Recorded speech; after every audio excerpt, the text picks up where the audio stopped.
So the overall purpose of this course is to help you learn how to think more scientifically about your own practice and about the field of education. And also, as part of that, it's about developing a better understanding of how science represents a way of knowing something. There are different ways that you know things, that you learn about things, and science is one of those. And in the notes for part one, you're going to be presented with different common ways that people learn how to know things, and that's in a different presentation. But so that's kind of the overall goal of this class. Now, part one focuses on three specific sort of elements related to the big goal of the class. The first part is about having a better understanding of the role science plays in education in general. And then it focuses on research as a specific type of scientific method. And that's very important because, again, science as a way of knowing is dependent upon scientific methodology to understand and to draw some conclusions. And finally, in part one, you're presented with some fundamental characteristics of research. We don't go into the different common models of research. That's in the next part of the class, or I should say the next parts. But it is an important part of part one, is to begin that process of becoming more literate about the foundations of what science is. So that's going to be an important part of this part one. And it was certainly important to me as a teacher. At least I learned how important it was before I was a graduate student and before I really grew in this area as a teacher. And as I mentioned earlier, I was a science teacher, 8th and 9th grade science teacher, mostly 9th grade. And one of the things that I was always committed to as a science teacher, and one of the most important reasons why I chose science as the subject I really wanted to teach and address, is that I wanted to help children think scientifically. I wanted them to honestly grow in their ability to solve problems. And to me, that was far more important than any sort of content-specific things that I would want them to learn more about. It was about thinking scientifically.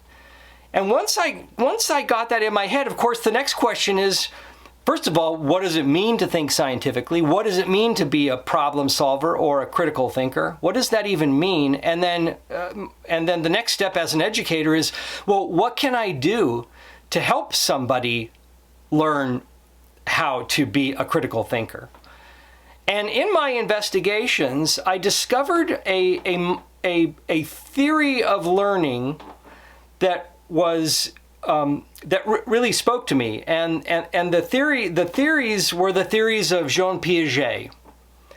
And Piaget mapped out a model of learning that was rooted in the cognitive development of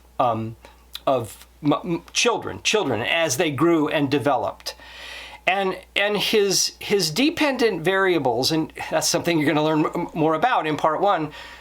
But what he focused on was measuring where the cognitive ability and differences between people who he could regard as a critical thinker or formal reasoner and people who couldn't. And in investigating that, it really spoke to me. And then as I learned more about that, I learned that there were some specific models of teaching science that modeled the ideas that Piaget sort of his conclusions about how do people move through developmental levels of thinking and get to the point where they are critical thinkers. Because one of the things that was sort of identified early was that being at the highest levels of cognitive ability, that is being, in Piaget's words, a formal thinker, was not something that everybody just matured into. In fact, the research suggested that you had to learn how to be a formal reasoner. You had to learn critical thinking skills. That's fascinating. And there were scientists who, or I should say curriculum and instruction specialists and scientists who studied what can you do then to help somebody learn to become a formal reasoner. And in the field of science, a model of teaching that showed great promise initially and then empirically showed that it worked was a model called the learning cycle. And the learning cycle was something that I learned more about. I learned a lot of it from a book that was written by a researcher, Tony Lawson, and I was lucky to be able, as I started my graduate school journey, to be able to be a student of his. And that was just fortuitous of the universe, because I had already been studying about the learning cycle and about its application to teaching science and biology specifically. And so I did. I transformed my teaching over a few years' time as I learned more about the learning cycle and then developed my own, and then identified learning cycles that were created by other educators, tested them out in my own classroom, looked at what worked and what didn't work, modified it, and I really became a better educator, because I started with a theoretical foundation that spoke to what I thought was important for my students to learn. And I went from there. And by the way, none of what I'm telling you was anything I learned when I was an undergraduate becoming a science educator. I was taught by people who taught in the manner that of how they were taught. And unfortunately, a lot of that was grounded in how they were taught in college, and that's not always the best model for teaching anybody, for that matter. And I have another small story of when I did dive into graduate school, and I was interested in variables that affected learning. I got to do a fun study. I designed a fun study when I was learning how to do research as a grad student. And it was a classic experience that was very scientifically grounded, and that is, it all started with observations that I was making. And as a science teacher, I used to use films, actual films, by the way. I used to use films to help support some of the information presentation that I wanted. And the school district I worked for had a terrific library of really good science films. Some films and some on tape, VHS, thank you very much. And I remember sometimes there were certain characteristics of these films that really engaged my students, and sometimes there weren't. I could really tell the difference in terms of production as to what my students really seemed to respond to.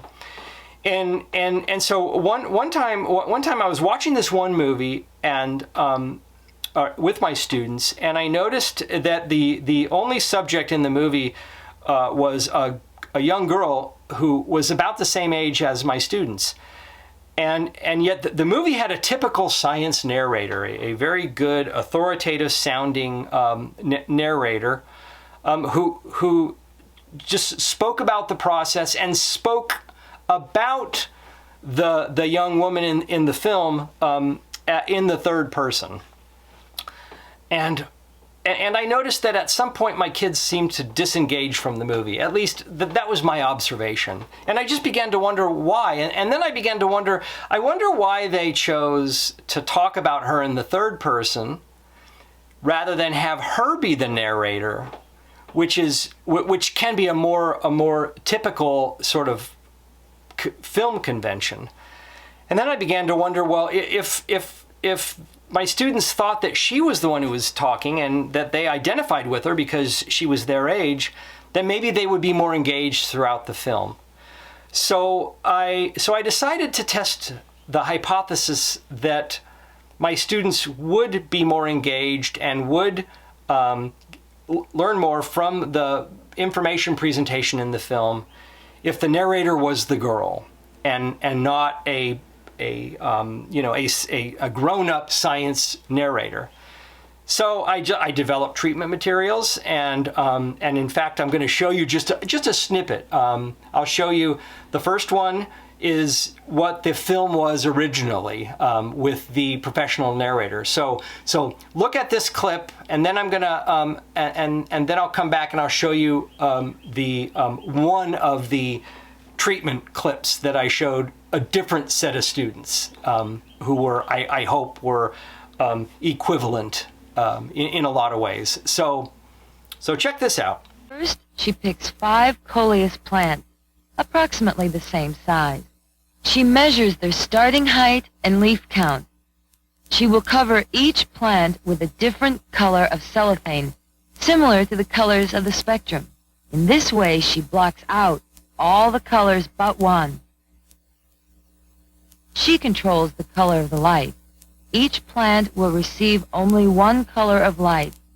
Since Sarah is changing the variable sunlight to specific colors of sunlight, this variable becomes a manipulated variable. A manipulated variable is a variable that you introduce into the experiment. Okay, so now I'm going to show you the same clip, but it's with a narrator who is the young girl. So take a look at this. First, I pick 5 coleus plants, approximately the same size. I measure their starting height and leaf count. I will cover each plant with a different color of cellophane, similar to the colors of the spectrum. In this way, I block out all the colors but one. I control the color of the light. Each plant will receive only one color of light. Since I am changing the variable sunlight to specific colors of sunlight, this variable becomes a manipulated variable. A manipulated variable is a variable that I introduce into the experiment.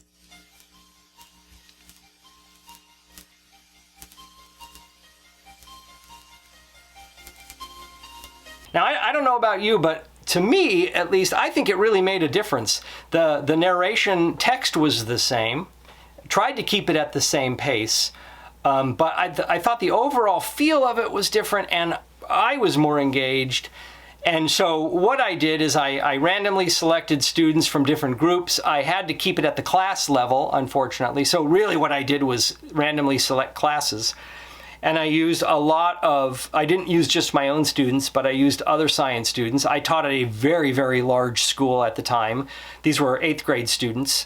And we had quite a few, 400 to 500, I believe, students, and in different classes. And I showed some classes one version and some classes a different one. I gave them the same assessment over the film and also collected attitudes.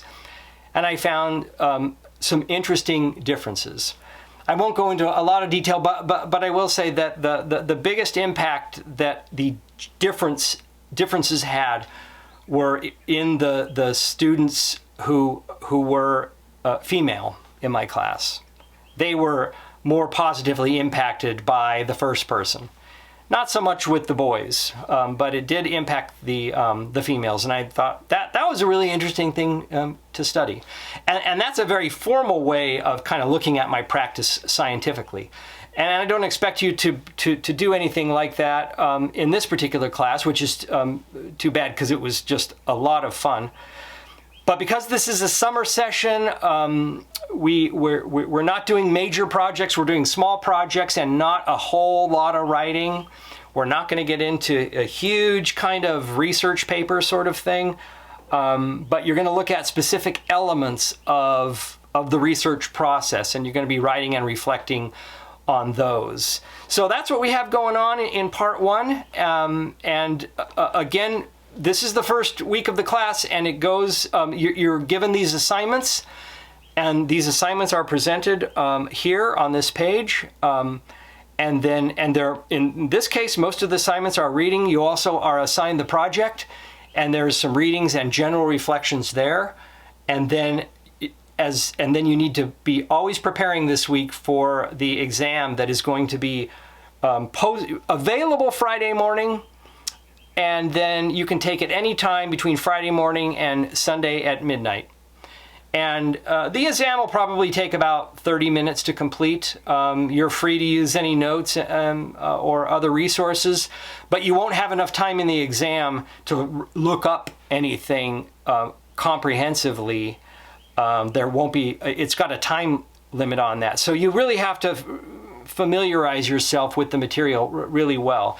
You don't necessarily have to memorize anything. Remember, these are all selected response items. So, but you need to be very familiar with the information that supports all of the skills that are indicated in the objectives that are not italicized. The italicized objectives in part 1 and all the parts are things that I think are important for you to know more about, and they're included as part of the information presentation, but they are not things that you'll be tested over. So you definitely want to focus your attention on preparing for the objectives that are just in regular font. Okay, and good luck. And again, if you have any questions or comments about anything in part 1, please don't hesitate to email me or call me, or I can Zoom. I can do lots of things. So anyway, good luck, and I hope you do well on the exam.